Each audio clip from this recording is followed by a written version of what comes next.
Your heart is pounding. Your palms are sweating. You feel like you can't breathe. Fear has taken over, and your body has become a stranger to you. But the real answer is far stranger than any racing heartbeat.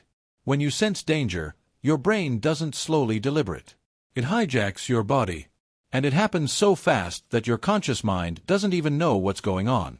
This is the amygdala at work, a small almond-shaped cluster of neurons sitting deep inside your skull, acting like your body's threat detector. The moment it smells danger, it screams. Your sympathetic nervous system wakes up. What happens next is called the fight-flight-freeze response, and it's not new. Your ancestors relied on this exact reaction to survive lions and rival tribes. But your amygdala doesn't know the difference between a predator and a presentation at work. To your nervous system, both feel like death is coming. Here's what your body does in the first fraction of a second. Stress hormones flood your bloodstream. Adrenaline and cortisol surge through your veins like a chemical alarm. These aren't gentle messengers. They're violent rewiring of your entire physiology. Your pupils dilate. You need to see the threat. Your breathing quickens. You need more oxygen for muscles that are about to move fast. Your heart rate accelerates. Blood gets rerouted from your digestive system and pumped into your muscles and brain. This is why you feel it. This is why fear is physical. But there's something else happening that you can't feel. Your prefrontal cortex, the part of your brain that thinks, reasons, and makes decisions, it's being starved. Blood is leaving that region and flowing to your amygdala and muscles instead. You're literally becoming less intelligent when you're afraid. This is why you can't think straight during a panic attack. The Harvard neuroscientist amygdala researcher James McCullough found that fearful people make worse decisions because they're operating on an older, more primitive version of their brain. Your immune system shifts too. Inflammation increases. Your body prepares for injury by triggering swelling and immune activation. Digestion stops completely. Why waste energy breaking down food when you might need to run? Your mouth goes dry. Your pupils expand. You sweat.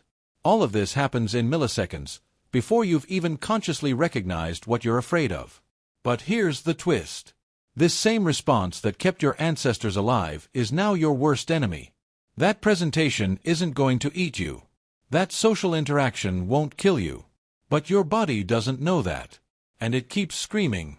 Over time, if fear stays activated, cortisol becomes a poison. Psychologist Bessel van der Kolk studied trauma survivors and discovered that chronic stress from fear literally shrinks the hippocampus, the part of your brain that creates new memories and distinguishes past from present. People living in constant fear lose their sense of time. Yesterday and today feel the same. Tomorrow feels impossible. They become trapped in a loop because their brain is stuck in the moment the threat appeared. Your body also enters a state called hyperarousal. You're on edge constantly. You startle easily. Loud noises send you into overdrive. Your nervous system has learned to expect danger, so it's always scanning, always ready to react. This is exhausting. Living in hyperarousal drains your energy reserves and keeps your cortisol elevated for days, weeks, even years. But your body has another option. It's called the parasympathetic nervous system, the rest and digest branch. When this system activates, everything reverses. Your heart rate drops. Your breathing slows. Blood returns to your gut. Digestion restarts. Your prefrontal cortex comes back online. You become rational again. You become you again. The problem is your amygdala doesn't volunteer to stand down. It needs evidence that the threat is truly gone. Sometimes that evidence is clear, the danger passes and your body relaxes. But sometimes your amygdala stays convinced that threat is still lurking. This is anxiety. This is panic. This is when fear becomes a condition rather than a response. What's remarkable is that you have more control over this than you think. Breathing slowly and deeply sends a signal to your vagus nerve, the main highway between your brain and your body. Slow breathing tells your nervous system that you're safe. It's not mystical. It's neurobiology. When you breathe slowly, the vagus nerve activates your parasympathetic system and tells your amygdala to relax. This is why panic attacks can be interrupted by something as simple as breathing. It's not mind over matter. It's your mind using your body to calm your mind.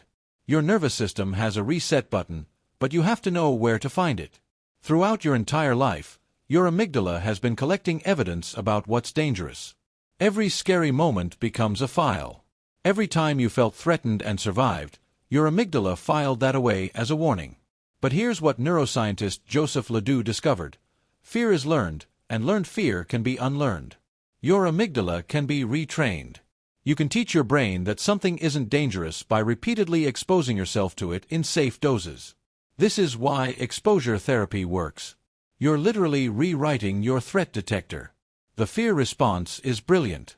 It saved your species. But in a world where most threats aren't physical, where most dangers are imaginary or distant, your ancient defense system has become a liability. Your body is still preparing for a predator that doesn't exist. Your amygdala is screaming at phantoms.